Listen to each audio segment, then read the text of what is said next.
Welcome. Hey, it's time for new concept. Yes, ఇంకో కొత్త series start చేస్తున్నా. మళ్ళీ కొత్త కాన్సెప్టా? ఊపిరి పీల్చుకోవడానికి టైం ఇవ్వట్లేదురా.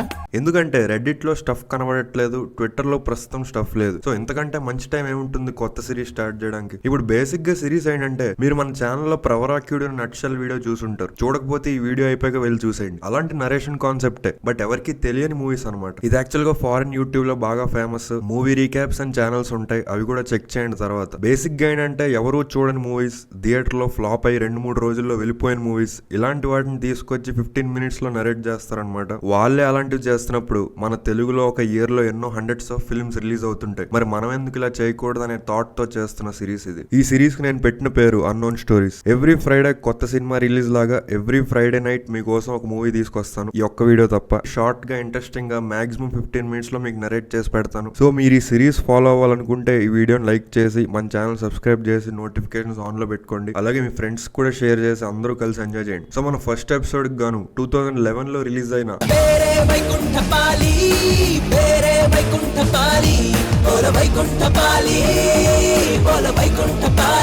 అనే మూవీని నరేట్ చేయబోతున్నా. ఈ సినిమా మీరు చూసున్నా కూడా మళ్ళీ వీడియో ఫన్ కోసం చూసేయండి. చూడకపోతే డెఫినెట్ గా నా వీడియో ఫస్ట్ చూసి నచ్చితే అప్పుడు వెళ్ళి ఫుల్ మూవీ కూడా చూడండి. ఇంకా సోది లేకుండా స్టార్ట్ చేసేద్దాం. ఓపెన్ చేస్తే ఇద్దరు ఫ్రెండ్స్ మైకేల్ అండ్ చందు ఊరు బయట ఉన్న ఒక బ్యాంక్ ఏటీఎం దగ్గర ఉన్న సెక్యూరిటీ గార్డ్ ని పడుకోబెట్టి ఆ ఏటీఎం రాబరీ చేసి వెళ్ళిపోతారు. వాళ్ళు రిటర్న్ వెళ్ళిపోతున్నప్పుడు కెమెరా ఇలా షేక్ చేస్తారు.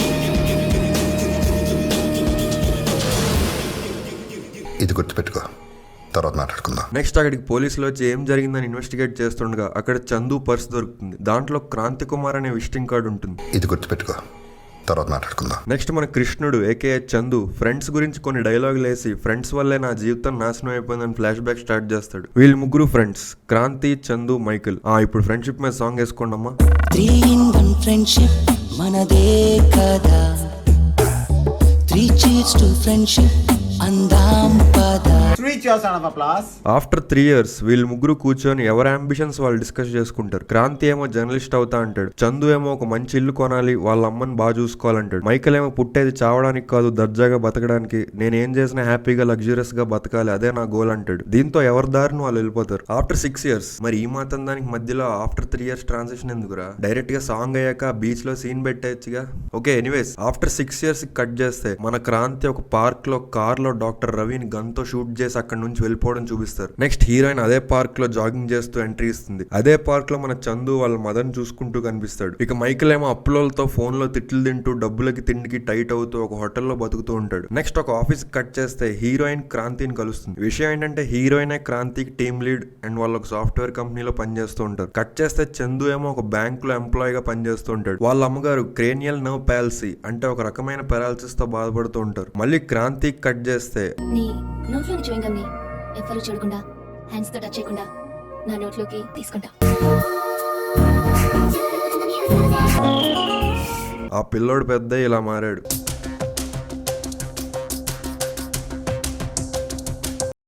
కట్ చేస్తే ఇంక డబ్బుల కోసం మైకేల్ బ్యాంక్ ని చీట్ చేయడాలు అవి చేస్తాడు.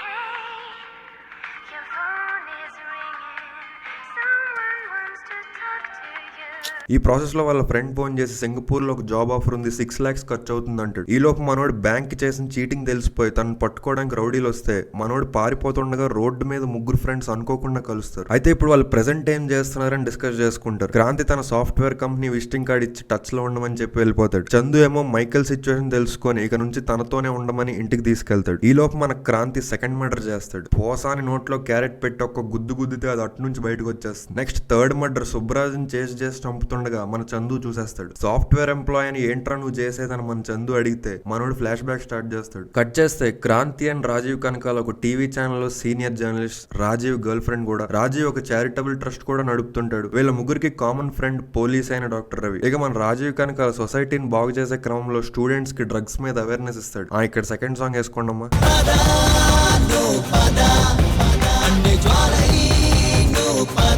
కట్ చేస్తే ఈ టాపిక్ మీద మన క్రాంతి రీసెర్చ్ చేసి చాలా క్రూషియల్ ఇన్ఫర్మేషన్ కనిపెడతాడు. డాక్టర్ రావ్స్ ఫార్మస్యూటికల్స్ అనే కంపెనీ ఓనర్ డాక్టర్ రావ్ అయిన పోసాని ఆ ఫార్మస్యూటికల్స్ కంపెనీలో ఇల్లీగల్ గా డ్రగ్స్ తయారు చేసి అవి జనాలకు సప్లై చేయడానికి బిల్డర్ అయిన సుబ్బరాజ్ కన్స్ట్రక్షన్ సైట్స్ ని వాడుకుంటూ ఉంటాడు అనమాట. ఈ విషయాన్ని మన క్రాంతి రాజీవ్ బాబాయ్కి చెప్తాడు. అలాగే మన పోలీస్ రవికి కూడా చెప్తారు. ఆ రోజు రాత్రి రాజీవ్ ఇంట్లోకి విలన్స్ దూరి ఈ తనిఖీల బర్ని ఎవరైనా చూస్తున్నారా, ఈయన హెల్త్ మినిస్టర్, ఈయన సపోర్ట్ చేయబట్టే ఈ డ్రగ్స్ మాఫియా నడుస్తుంది. సో వీళ్ళందరూ అలాంగ్ విత్ అమ్ముడుపోయిన పోలీస్ రవితో కలిసి మన రాజీవ్ ని వాళ్ళ గర్ల్ ఫ్రెండ్ ని చంపేస్తారు. దీనికి రివెంజ్ గానే ఇవన్నీ చేస్తున్నా అని ప్రెజెంట్ లో చందుకు చెప్తాడు. సరే అంతా బానే ఉంది కానీ అసలు ఈ ఫ్లాష్ బ్యాక్ కి సినిమాకి సంబంధం ఏంటి? సరే ఇక నెక్స్ట్ కట్ చేస్తే చందు వాళ్ళ అమ్మకి సీరియస్ గా ఉంది, ఆపరేషన్ చేయాలి, 6 lakhs అవుతుంది అంటారు. మన మైకల్ కి కూడా సింగపూర్ వెళ్ళడానికి 6 lakhs కావాలి, గుర్తుందా? వీళ్ళిద్దరూ కూర్చొని ఇప్పుడు ఎలా రా అని అనుకుంటుండగా క్రాంతి ఫోన్ చేసి ట్రస్ట్ లో పిల్లల ఆపరేషన్ కి 6 lakhs కావాలంటాడు. దేవుడికే ప్రసాదం లేదంటే పూజారి వచ్చి పొంగల్ అడిగాడు అన్నట్టు వీళ్ళకి ఏం చేయాలో తెలియక బ్యాంక్ ను రాబరీ చేద్దామని ఫిక్స్ అవుతారు. ఈలోపు హీరోయిన్ అనుకోకుండా హీరో ఇంటికి వస్తుంది. ఇక్కడ థర్డ్ సాంగ్ వేసుకోండి అమ్మా. రే అసలు ఈ టైంలో ఈ లవ్ ట్రాక్ అవసరమా? ఏమైనా అవసరం ఉందా? హీరోయిన్ కి రెమ్యునరేషన్ ఇచ్చాం కాబట్టి వాడుకోవాలని, కాకపోతే ఎందుకు ఇది? అసలే ఫ్లాష్ బ్యాక్ బొక్కని ఏడుస్తుంటే మళ్ళీ ఇదో బొక్క. సరే ఆ రోజు నైట్ వేసుకుంటారు, అదే పాట వేసుకుంటారు. నెక్స్ట్ డే ఆఫీస్ కి వెళ్తే హీరోయిన్ కి మ్యారేజ్ ఫిక్స్ అయిందని వాళ్ళ ఫ్రెండ్ చెప్తుంది. అదేంటని అడిగితే హీరోయిన్ వచ్చి ఇది జస్ట్ ఒక ఫన్ మెమరీ లాంటిది, బట్ నీకు నాకు సెట్ అవ్వదు, బాయ్ అని చెప్పి వెళ్ళిపోతుంది. కానీ యాక్చువల్ గా హీరో లైఫ్ అంబిషన్ కి తాను అడ్డవుతానేమో అని తెలుసుకొని హీరోయిన్ కావాలని ఇలా బ్రేకప్ చెప్తుందని తెలుస్తుంది. ఇక్కడ బ్రేకప్ సాంగ్ వేసుకోండి అమ్మా.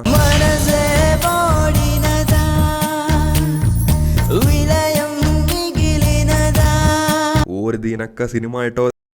సరే నెక్స్ట్ కట్ చేస్తే సడన్ గా చందు క్రాంతి ఇంటికి వెళ్ళి నాకు అమ్మ ఆపరేషన్ కి అర్జెంట్ గా 6 lakhs కావాలరా అంటాడు. అదే టైం కి పోలీసు వాడు క్రాంతి ఇంటికి వచ్చి ఆ విజిటింగ్ కార్డు గుర్తుందా, అది తెచ్చి ఇది రాబరీ స్పాట్ లో దొరికింది, మిమ్మల్ని ఇన్వెస్టిగేట్ చేయాలంటాడు. కానీ మనోడు నాకేం తెలియదు అంటాడు. ఈ ప్రాసెస్ లో పోలీస్ తన ఇంట్లో ఉన్న వాళ్ళ ఫ్రెండ్స్ ఫోటో చూసి ఖచ్చితంగా వీడికి ఏదో సంబంధం ఉంది, అదేంటో తేలుస్తా అని చెప్పి కార్ ఎక్కుతుండగా ఆ కార్ లో చందు కూర్చొని ఉంటాడు. రాబరీ ఎవరు చేశారో నేను చెప్తా అని తనని బీచ్కి తీసుకెళ్లి అక్కడ ఒక డెడ్ బాడీ చూపిస్తాడు. ఆ డెడ్ బాడీ చూసి పోలీస్ షాక్ అవుతాడు. తిరిగి చూసేసరికి చందు కనబడ్డు. అయితే కట్ చేస్తే క్రాంతి మైకిల్ కి ఫోన్ చేసి ఎక్కడున్నారా అని అంటే సింగపూర్ కి వెళ్ళిపోతున్నా అంటాడు. వెళ్ళిపోయే ముందు ఒకసారి కలుద్దాం రారా అని పిలిచి వాడిని చంపేస్తాడు. ఇదంతా తెలుసుకుని పోలీస్ అసలు ఏం జరిగిందని అడుగుతాడు. మళ్ళీ ఫ్లాష్ బ్యాక్ కట్ చేస్తే స్టార్టింగ్ లో రాబరీ చేసి వెళ్తుండగా కెమెరా షేక్ అయింది చూడండి.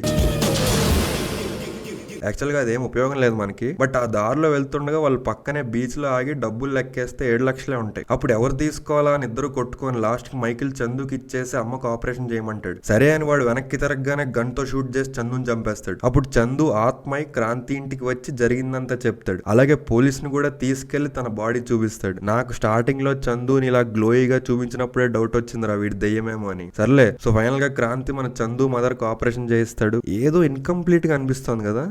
మన క్రాంతి తనిఖీల బర్ని కూడా చంపేస్తాడు. అలాగే హీరోయిన్ కూడా హీరో మంచితనం గురించి తెలుసుకొని వెనక్కి వచ్చేస్తుంది. ఇదంతా మన చందు పైనుంచి చూస్తూ క్రాంతికి థ్యాంక్స్ చెప్పి మాయమైపోతాడు. ఫైనల్ గా మోరల్ ఆఫ్ ది స్టోరీ ఏంటంటే లోభం, స్వార్థం, కామం మనలో ఉండే అసలైన దెయ్యాలు. మనం వాటిని చంపేయకపోతే అవి బయటకు వచ్చి మనల్ని చంపేస్తాయి. బట్ యాక్చువల్ మోరల్ ఏంటో తెలుసా? భయం అనేది నువ్వు భయపడేంత భయంకరమైంది కాదురా, ఊహ కూడా ఊహించినంత అందంగా ఉండదు కదరా. అది సో ఈ వీడియోకి అంతే ఫ్రెండ్స్. నచ్చితే లైక్, షేర్ అండ్ సబ్స్క్రైబ్ చేసేయండి. మీకోసం కొత్త కాంటెంట్ తెస్తూనే ఉంటాను. మళ్ళీ ఫ్రైడే కలుద్దాం. అంతవరకు ఎంజాయ్ చేయండి. ఉంటాం మరి, బాయ్.